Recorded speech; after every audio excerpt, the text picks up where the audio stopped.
बताने जा रहा हूँ बहुत ही एक नया तरीका प्रोटेस्ट करने का, जिसको इलीगल भी नहीं बोल सकती सरकार के भाई तुम इलीगल काम कर रहे हो, क्योंकि वो तो एज पर एक्ट चल रहे हैं। देखा जाए तो हिट एंड रन को लेकर एक बहुत बड़ा कानून लेके आई केंद्र सरकार।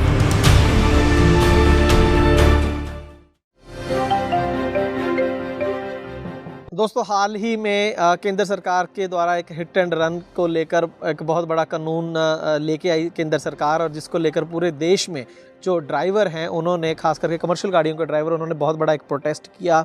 उसके बाद सरकार से बातचीत हुई। उस सब को लेकर हालांकि सरकार की तरफ से ये प्रॉमिस हो गया कि उसको नहीं इम्प्लीमेंट किया जाएगा, लेकिन वो तो खैर आने वाले दिनों में पता चलेगा कि वो इम्प्लीमेंट होता है या नहीं।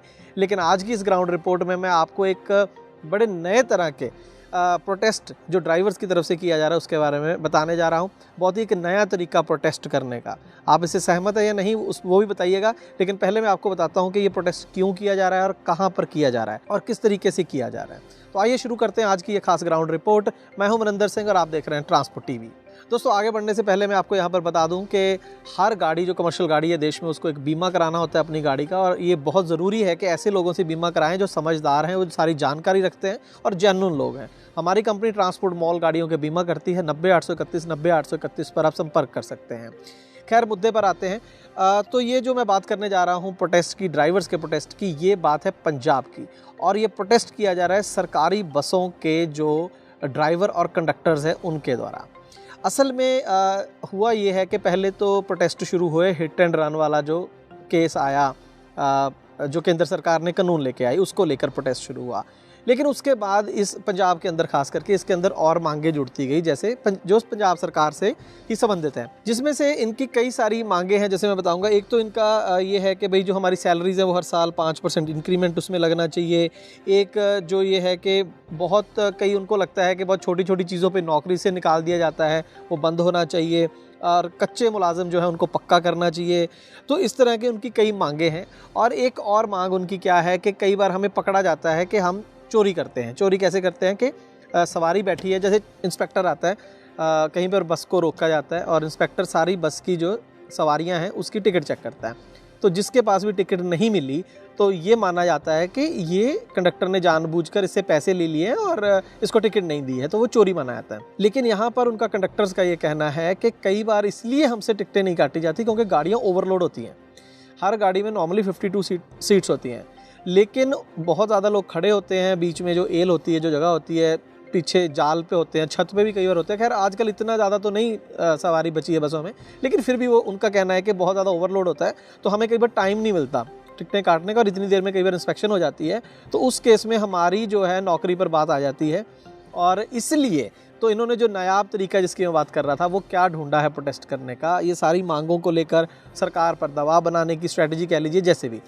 तो ये हुआ, पिछले दिनों से ये चल रहा है पंजाब के अंदर कि बस के अंदर 52 सीट्स होती हैं, तो 52 जो 92 सीटें हैं उतनी ही सवारी बिठाई जाएगी। एक ड्राइवर की सीट होती है, कंडक्टर की होती है, उसके अलावा जितनी सीट्स हैं उतनी ही सवारी बिठाई जाएगी। उसके बाद जितने मर्जी लोग बाहर खड़े रहें, बस में आना चाहें, उनको अंदर एंट्री नहीं दी जा रही है ड्राइवर कंडक्टर के द्वारा। वो कहते हैं कि वैसे भी कानूनन ओवरलोडिंग नहीं कर सकते हैं, तो कानून के खिलाफ तो वो जा नहीं रहे, तो एज़ पर एक्ट अगर सवारियां खड़ी हैं तो वो ओवरलोडिंग है।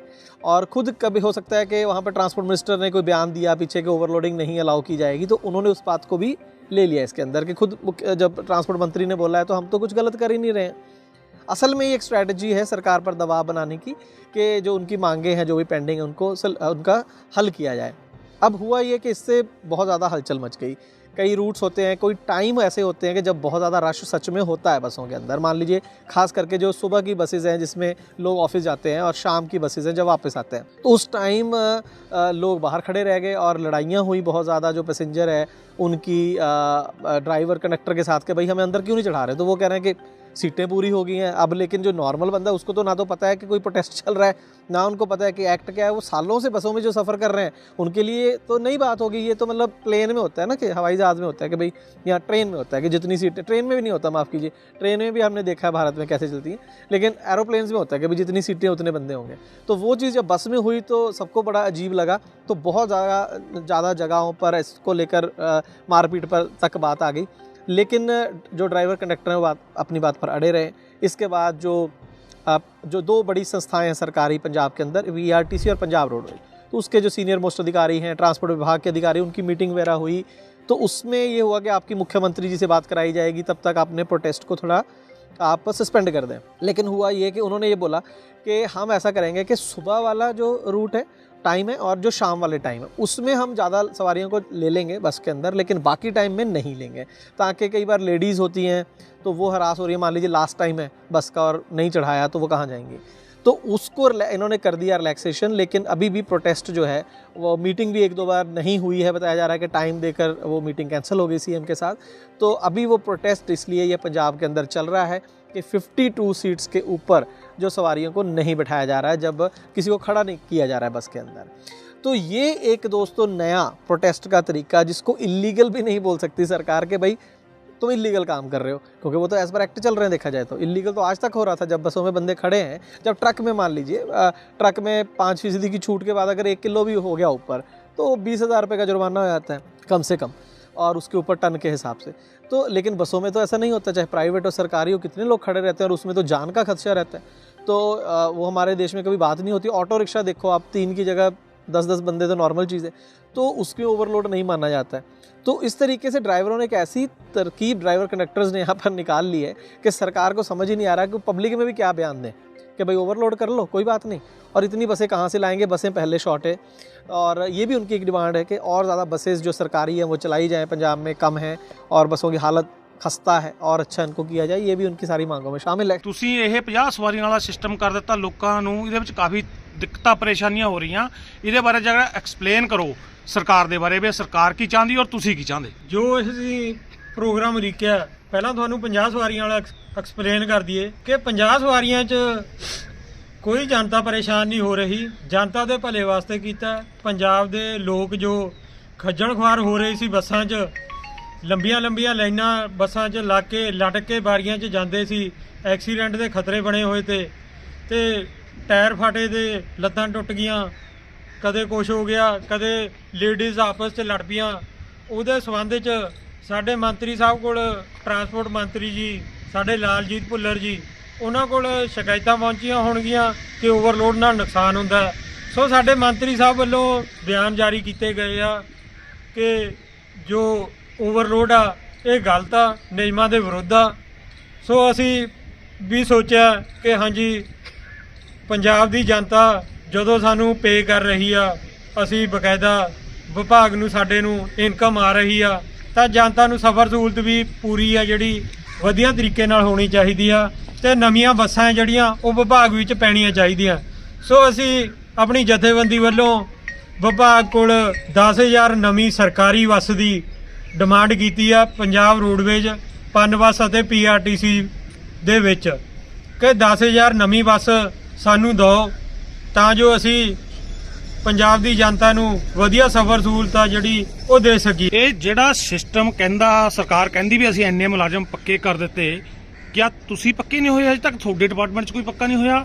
ਸਰਕਾਰ ਤਾਂ ਕਹਿੰਦੀ ਬਈ ਅਸੀਂ 36,000 ਬੰਦਾ ਪੱਕਾ ਕਰਤਾ, ਤੇ ਰੋਡਵੇਜ ਵਿੱਚ ਵੀ ਪਿਛਲੀ ਵਿਧਾਨ ਸਭਾ ਵਿੱਚ ਸਰਕਾਰ ਨੇ ਪਨਬਸ ਦੇ ਮੁਲਾਜ਼ਮਾਂ ਬਾਰੇ ਵਿਧਾਨ ਸਭਾ 'ਚ ਮਤਾ ਲਿਆਂਦਾ ਤਾਂ, ਕਿਆ ਹਜੇ ਤੱਕ ਤੁਹਾਡੇ ਕੋਲ ਕੁਝ ਲਾਗੂ ਹੋਇਆ ਹੀ ਨਹੀਂ? ਇਹਦੇ ਬਾਰੇ ਐਕਸਪਲੇਨ ਕਰੋ ਜਰਾ। ਮੈਂ ਕਹਿੰਦਾ ਸਰਕਾਰਾਂ ਕਾਂਗਰਸ ਦੀ ਵੀ ਪਿੱਛੇ ਚੱਲ ਗਈ। ਚੰਨੀ ਸਾਹਿਬ ਨੇ ਫਲੈਕਸ ਲਾਤੇ ਖੰਭਿਆਂ ਤੇ, ਬਹੁਤ ਵੱਡੇ 36,000 ਮੁਲਾਜ਼ਮ ਰੈਗੂਲਰ ਕਰਤਾ।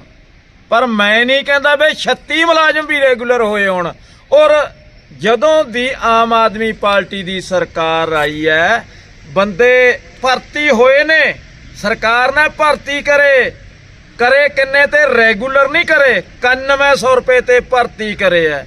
9100 ਦੇ ਵਿੱਚ ਮੈਨੂੰ ਘਰ ਦਾ ਗੁਜ਼ਾਰਾ ਦੱਸ ਦਿਓ ਭਗਵੰਤ ਮਾਨ ਸਾਹਿਬ, 9100 ਰੁਪਏ ਦੇ ਵਿੱਚ ਕਿਵੇਂ ਗੁਜ਼ਾਰਾ ਹੋਊਗਾ? ਰੁਕੋ ਇੱਕ ਮਿੰਟ ਰੁਕੋ, ਸਰਕਾਰ ਨੇ ਤਾਂ 3 ਗੁਣਾ ਤਨਖਾਹਾਂ ਵਧਾਤੀਆਂ ਡਿਪਾਰਟਮੈਂਟਾਂ ਦੀਆਂ, ਤੁਸੀਂ 9100 ਦੀ ਗੱਲ ਕਰਦੇ। ਤੁਹਾਡੇ ਡਿਪਾਰਟਮੈਂਟ 'ਚ ਵੀ ਕਹਿੰਦੇ ਬਹੁਤ ਤਨਖਾਹਾਂ ਹੋ ਗਈਆਂ, ਉਹਦੇ ਬਾਰੇ ਦੱਸੋ ਜਰਾ। ਮੈਂ ਕਹਿੰਦਾ ਜੀ ਸਾਡੀਆਂ ਤਨਖਾਹਾਂ 17,000 ਰੁਪਈਆ ਜੀ, ਕਿੱਡੀ ਕੁ ਵੱਡੀ ਤਨਖਾਹ ਹੈ। ਅਸੀਂ 16 ਘੰਟੇ ਡਿਊਟੀਆਂ ਕਰਦੇ ਜੀ। ਇੱਕ ਬੰਦਾ ਰੁਕੋ ਜੀ, ਰੁਕੋ। ਸਰਕਾਰ ਤਾਂ ਕਹਿੰਦੀ 80,000 ਲੱਖ ਰੁਪਈਆ ਤਨਖਾਹਾਂ ਤੁਹਾਡੀਆਂ ਮੁਲਾਜ਼ਮਾਂ ਦੀਆਂ ਰੋਡਵੇਜ ਦੇ ਵਿੱਚ, ਕਿਆ ਝੂਠ ਬੋਲਦੀ ਸਰਕਾਰ? ਮੈਂ ਕਿਹਾ ਜਿਨ੍ਹਾਂ ਦੀਆਂ 80,000 ਹੈ ਜੀ, ਉਹ ਤਾਂ ਕੰਮ ਵੀ ਦੇਖ ਲਿਓ ਕਿੰਨਾ ਕੁ ਕਰਦੇ ਜੀ 80,000 ਵਾਲੇ। ਇੱਕ ਜਿਹੜਾ ਕੱਚਾ ਕੰਮ ਹੈ ਉਹ 13 14 ਘੰਟੇ ਡਿਊਟੀ ਕਰ ਰਿਹਾ ਜੀ, ਦਿਨ ਰਾਤ ਡਿਊਟੀਆਂ ਕਰਦੇ ਆ। ਸਾਡੇ ਤੇ ਜੇ ਐਕਸੀਡੈਂਟ ਵੀ ਹੋ ਜਾਂਦਾ ਨਾ ਮੈਨੇਜਮੈਂਟ ਉਹ ਵੀ ਸਾਡੇ ਤੇ ਹੀ ਦੋਗਦੀ ਹੈ ਜੀ। ਇੱਕ ਮਿੰਟ, 13 14 ਘੰਟੇ ਤੁਸੀਂ ਡਿਊਟੀਆਂ ਕਰ ਰਹੇ ਹੋ, ਤੁਸੀਂ ਤਾਂ ਲੋਕਾਂ ਦੀਆਂ ਜ਼ਿੰਦਗੀਆਂ ਨਾਲ ਖਿਲਵਾੜ ਕਰ ਰਹੇ ਹੋ। 8 ਘੰਟੇ ਤੁਹਾਡੀ ਡਿਊਟੀ ਹੈ, ਤੁਸੀਂ 14 ਘੰਟੇ ਕਿਉਂ ਕਰ ਰਹੇ ਹੋ? ਮੈਂ ਕਿਹਾ ਜੀ 8 ਘੰਟੇ ਅਸੀਂ ਡਿਊਟੀ ਦਾ ਸਾਨੂੰ ਹੈ ਹੀ ਨਹੀਂ ਬਣਦਾ। ਜੇ ਰੋਡਵੇ ਦੇ ਵਿੱਚ ਓਵਰ ਟਾਈਮ ਦੇ ਰਹੇ ਐ ਤਾਂ ਓਵਰ ਟਾਈਮ ਕਿਸੇ ਇੱਕ ਪੁਰਾਣੇ ਬੰਦੇ ਨੂੰ 500 ਰੁਪਈਆ ਘੰਟਾ, ਤੇ ਜਿਹੜਾ ਠੇਕੇ ਵਾਲਾ ਉਹਨੂੰ ਕਿੰਨਾ ਓਵਰ ਟਾਈਮ 100 ਰੁਪਈਆ ਘੰਟਾ। ਤੁਹਾਡੇ ਡਿਪਾਰਟਮੈਂਟ ਵਿੱਚ ਮੁਲਾਜ਼ਮਾਂ ਦੀ ਘਾਟ ਹੈ ਤਾਂ ਤੁਸੀਂ ਓਵਰ ਟਾਈਮ ਤੇ 14 15 ਘੰਟੇ ਡਿਊਟੀ ਕਰ ਰਹੇ ਹੋ। ਸਾਡੇ ਕੋਲ ਕੰਡੀਸ਼ਨਾਂ ਲਾਏ ਹੋਏ ਰਿਪੋਰਟਾਂ ਕਰਕੇ ਜਿਹੜੇ ਘਰ ਬਿਠਾਲੇ ਹੋਏ ਵਰਕਰ ਹੈ, ਘੱਟ ਤੋਂ ਘੱਟ ਉਹ 1000-1500 ਵਰਕਰ ਘਰ ਬੈਠਾ।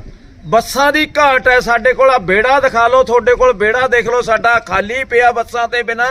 ਸਾਡੇ ਕੋਲ ਸਟਾਫ ਦੀ ਐਡੀ ਘਾਟ ਹੈ। ਅਸੀਂ ਛੁੱਟੀਆਂ ਕਰਨੀਆਂ ਸਾਨੂੰ ਬਹੁਤ ਦਿੱਕਤ ਆਉਂਦੀ ਛੁੱਟੀਆਂ ਕਰਨੇ ਦੀ ਵੀ।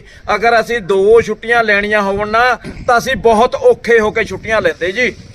ਤੁਹਾਡੀਆਂ ਬੱਸਾਂ ਦੀ ਨਾ ਪ੍ਰੋਪਰ ਸਫਾਈ ਹੁੰਦੀ, ਨਾ ਤੁਹਾਡੀਆਂ ਬੱਸਾਂ ਦੇਖੀਆਂ ਅਸੀਂ ਰੋਡ ਦੇ ਉੱਤੇ, ਤੇ ਨਾ ਹੀ ਧੋਤੀਆਂ ਹੁੰਦੀਆਂ ਚੰਗੀ ਤਰ੍ਹਾਂ। ਜੇ ਸਟਾਫ ਦੀ ਘਾਟ ਹੈ, ਕਦੇ ਤੁਸੀਂ ਆਪਣੀ ਮੈਨੇਜਮੈਂਟ ਨੂੰ ਜਨਾਬ ਕਿਹਾ?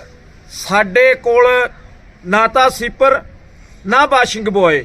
ਵਾਸ਼ਿੰਗ ਬੁਆਏ ਇੱਕ ਅਸੀਂ ਦਿਹਾੜੀ ਤੇ ਰੱਖਿਆ ਹੋਇਆ ਹੈ, ਸਰਕਾਰ ਦਾ ਅਦਾਰਾ ਹੈ। ਸਰਕਾਰ ਦੇ ਅਦਾਰੇ ਦੇ ਵਿੱਚ ਇੱਕ ਵਾਸ਼ਿੰਗ ਬੁਆਏ ਘੱਟ ਤੋਂ ਘੱਟ 10 15 ਚਾਹੀਦੇ। ਜਿੱਥੇ 100 ਗੱਡੀ ਦਾ ਫਲੀਟ ਚੱਲ ਰਿਹਾ ਹੈ ਉੱਥੇ ਘੱਟ ਤੋਂ ਘੱਟ 10 ਜਾਂ 15 ਵਾਸ਼ਿੰਗ ਬੁਆਏ ਵੀ ਨਾਲ ਸੀਪਰ ਚਾਹੀਦੇ ਨੇ। ਔਰ ਇਸ ਟਾਈਮ ਇੱਥੇ ਡਰਾਈਵਰ ਕਨੈਕਟਰ ਆਪ ਤਾਂ ਗੱਡੀਆਂ ਧੋਣੀਆਂ ਪੈਂਦੀਆਂ, ਆਪ ਝਾੜੂ ਮਾਰਨਾ ਪੈਂਦਾ, ਉਹੀ ਸੀਪਰ ਬਣਾਏ ਵੀ ਨਹੀਂ ਲੋਕ, ਇਹਨੀ ਸਰਕਾਰਾਂ ਨੇ। ਤੁਸੀਂ ਕਦੇ ਆਪਣੀ ਮੈਨੇਜਮੈਂਟ ਨੂੰ ਦੱਸਿਆ ਜਾ ਕੇ? ਪੰਜਾਬ ਨੂੰ ਤਾਂ ਸਰਕਾਰ ਰੰਗਲਾ ਪੰਜਾਬ ਬਣਾਉਣ ਦੇ ਵਿੱਚ ਪਈ ਵੀ, ਤੁਸੀਂ ਆਪਣੀ ਮੈਨੇਜਮੈਂਟ ਨਾਲ ਕਦੇ ਗੱਲ ਕੀਤੀ? ਕਦੇ ਉਹਨਾਂ ਨੂੰ ਲਿਖ ਕੇ ਦਿੱਤਾ? ਤੁਹਾਡੀਆਂ ਜਥੇਬੰਦੀਆਂ ਕੀ ਕਰ ਰਹੀਆਂ? ਕਿੰਨੀਆਂ ਜਥੇਬੰਦੀਆਂ ਤੁਹਾਡੇ? ਮੈਂ ਕਹਿੰਦਾ ਜਨਾਬ ਹਰ ਸਾਲ 2 ਲੈਟਰ ਪੈੜਾਂ ਮੁੱਕ ਜਾਂਦੀਆਂ, ਹਫ਼ਤੇ 'ਚ 4 ਵਾਰ ਲਿਖ ਕੇ ਦੇਈਦਾ ਬਈ ਸਾਡੇ ਕੋਲ ਵਾਸ਼ਿੰਗ ਬੁਆਏ ਨਹੀਂ ਹੈ, ਸਾਡੇ ਕੋਲ ਸੀਪਰ ਨਹੀਂ ਹੈ। ਔਰ ਤੁਸੀਂ ਹੋਰ ਛੱਡੋ, ਜਿਹੜੀਆਂ ਕਾਂਗਰਸ ਸਰਕਾਰ ਦੇ ਸਮੇਂ ਟਾਟਾ ਦੀਆਂ ਬੱਸਾਂ ਪਈਆਂ ਨੇ ਉਹ ਇਸ ਟਾਈਮ ਖੜੀਆਂ ਕਿਤੇ ਏਜੰਸੀਆਂ ਦੇ ਵਿੱਚ, ਨਾ ਉਹਨਾਂ ਦਾ ਸਮਾਨ ਆ ਰਿਹਾ। ਔਰ ਗੱਡੀ ਦਾ ਸਮਾਨ ਉਹ ਟਾਟਾ ਦੀ ਦਾ ਐਡਾ ਮਹਿੰਗਾ ਸਮਾਨ ਹੈ। ਸਾਡੇ ਕੋਲ ਲੇ ਲੈਂਡ ਦੀਆਂ ਗੱਡੀਆਂ ਸੀ, ਲੇ ਲੈਂਡ ਦਾ ਇੰਜਣ ਵੱਜ ਜਾਂਦਾ ਸੀ, ਟਾਟਾ ਦੀ ਗੱਡੀ ਦੀ ਸਿਰਫ ਇਹ ਸਰਵਿਸ ਹੁੰਦੀ ਹੈ। ਪ੍ਰਧਾਨ ਜੀ ਤੁਸੀਂ ਦੱਸੋ, ਤੁਸੀਂ ਸੈਂਟਰ ਬਾਡੀ 'ਚ ਕਹਿੰਦੇ ਸਟੇਟ ਬਾਡੀ 'ਚ ਤੁਸੀਂ ਆਪਣੀ ਸਟੇਟ ਬਾਡੀ ਨਾਲ ਜਿੰਨੀ ਵਾਰ ਵੀ ਤੁਸੀਂ ਆਪਣੇ ਮੰਤਰੀ ਸਾਹਿਬ ਕੋਲ ਜਾਂ ਆਪਣੇ ਡਾਇਰੈਕਟਰ ਸਾਹਿਬ ਕੋਲ ਜਾਂ ਸੈਕਟਰੀ ਸਾਹਿਬ ਕੋਲ ਗਏ, ਕਿਆ ਤੁਸੀਂ ਉਹਨਾਂ ਨਾਲ ਬੈਠ ਕੇ ਇਹਨਾਂ ਬਾਰੇ ਸਲਾਹ ਮਸ਼ਵਰਾ ਕੀਤਾ? ਤੁਸੀਂ ਡਾਇਰੈਕਟਰ ਸਾਹਿਬ ਮੰਤਰੀ ਸਾਹਿਬ ਦੀ ਗੱਲ ਕਰਦੇ ਆ, ਅਸੀਂ ਤਾਂ ਸੀਐਮ ਸਾਹਿਬ ਕੋਲ ਵੀ ਇਹ ਮਸਲੇ ਚੱਕਤੇ ਕਿ ਹਾਲ ਤਾਂ ਦੇਖੋ ਜੀ, ਸਾਡੀਆਂ ਵਰਕਸ਼ਾਪਾਂ ਦਾ ਆ ਕੇ ਹਾਲ ਦੇਖੋ, ਸਾਡੇ ਵਰਕਰਾਂ ਦਾ ਹਾਲ ਦੇਖੋ। 16 ਘੰਟੇ ਕੰਮ ਕਰਕੇ ਪੱਲੇ ਪੈਂਦਾ 15000 ਰੁਪਈਆ। ਜੇ ਤੁਹਾਡੇ ਵਰਕਰਾਂ ਦਾ ਇੰਨਾ ਹੀ ਜ਼ਿਆਦਾ ਸ਼ੋਸ਼ਣ ਹੁੰਦਾ, ਤੁਸੀਂ ਹੜਤਾਲਾਂ ਕਰਦੇ ਹੋ, ਹੜਤਾਲਾਂ ਵਿੱਚ ਤੁਸੀਂ ਇੱਕ ਅੱਧੀ ਮੰਗ ਮੰਨਣ ਤੋਂ ਬਾਅਦ ਉਠਾ ਲੈਂਦੇ, ਕਿਆ ਤੁਸੀਂ ਪੂਰੀਆਂ ਮੰਗਾਂ ਉਹਨਾਂ ਨਾਲ ਬੈਠ ਕੇ ਟੇਬਲ ਟਾਕ ਨਹੀਂ ਕਰ ਸਕਦੇ? ਤੁਸੀਂ ਗੱਲ ਕਰੀ ਕਿ ਹੜਤਾਲਾਂ ਇੱਕ ਅੱਧੀ ਮੰਗ ਤੋਂ ਬਾਅਦ ਅਸੀਂ ਉਠਾ ਲੈਂਦੇ ਆ, ਉਹਦੇ ਪਿੱਛੇ ਤੁਹਾਨੂੰ ਮੈਂ ਦੱਸਦਾ ਕਿ ਕਿਉਂ ਉਠਾਉਂਦੇ ਆ। ਪਹਿਲੀ ਚੱਕਰ ਕਿ ਅਸੀਂ ਜਦੋਂ ਵੀ ਹੜਤਾਲ ਕਰਦੇ ਆ ਮੀਟਿੰਗ 'ਚ ਸਾਨੂੰ ਭਰੋਸਾ ਦਿੱਤਾ ਜਾਂਦਾ ਸਰਕਾਰ ਵੱਲੋਂ ਕਿ ਹਾਂਜੀ ਤੁਹਾਡੀ ਆਹ ਚੀਜ਼ ਆ, ਇੰਨੀ ਤਰੀਕ ਨੂੰ ਅਸੀਂ ਮੰਨ ਲਾਂਗੇ। ਪਹਿਲੀ ਗੱਲ ਆ ਮੀਟਿੰਗ ਦਾ ਹੀ ਭਰੋਸਾ ਦਿੱਤਾ ਜਾਂਦਾ ਕਿ ਤੁਸੀਂ ਹੜਤਾਲ ਚੱਕ ਦਿਓ ਜੀ, ਇੰਨੀ ਤਰੀਕ ਨੂੰ ਤੁਹਾਡੇ ਨਾਲ ਮੀਟਿੰਗ ਕਰ ਲਾਂਗੇ। ਪਰ ਉਹ ਮੀਟਿੰਗ ਅੱਗੇ 2 ਮਹੀਨੇ ਟਪਾ ਕੇ ਕੀਤੀ ਜਾਂਦੀ ਆ। ਤੇ ਦੂਜੀ ਗੱਲ, ਹੜਤਾਲ ਕਰਨੀ ਕੋਈ ਸੌਖੀ ਨਹੀਂ ਹੈਗੀ। ਜੇ ਸਾਡਾ 500 ਰੁਪਏ ਦਿਹਾੜੀ ਆ ਨਾ ਤਾਂ ਹੜਤਾਲ ਕਰੇ ਤੇ ਸਾਡਾ 1000 ਰੁਪਏ ਤੋਂ ਉੱਪਰ ਪੈਸਾ ਕੱਟ ਹੁੰਦਾ। ਕਿੰਨੇ ਕੁ ਦਿਨ ਅਸੀਂ ਹੜਤਾਲ ਤੇ ਬੈਠ ਲਈਏ? ਨਿਆਣੇ ਗੁਰਦੁਆਰੇ ਥੋੜਾ ਛੱਡਣੇ ਆ, ਨਿਆਣੇ ਵੀ ਪਾਲਣੇ ਆ। ਜੇ ਸਾਡੀ ਤਨਖਾਹ ਹੜਤਾਲਾਂ 'ਚ ਕੱਟ ਹੋਊਗੀ ਫਿਰ ਅਸੀਂ ਘਰਾਂ ਰੋਟੀ ਕਿਸ ਤਰ੍ਹਾਂ ਚਲਾਵਾਂਗੇ? ਚੁੱਲ੍ਹੇ ਚੌਂਕੇ ਦਾ ਖਰਚਾ, करियाने वाले दे पैसे वो कितने दे आएंगे? क्या होता है इस प्रोटेस्ट का आने वाले दिनों में आपको अपडेट करेंगे, लेकिन आपको क्या लगता है कि ये किस तरीके का, मतलब ठीक लगा as a strategy, as a रणनीति आपको कैसा लगा कि जो ड्राइवर कंडक्टर्स ने यहाँ पर पंजाब में अडॉप्ट करी, इसको लेकर के आपकी क्या राय है? ज़रूर बताइए कमेंट सेक्शन में। ट्रांसपोर्ट टीवी को देखने के लिए बहुत बहुत शुक्रिया।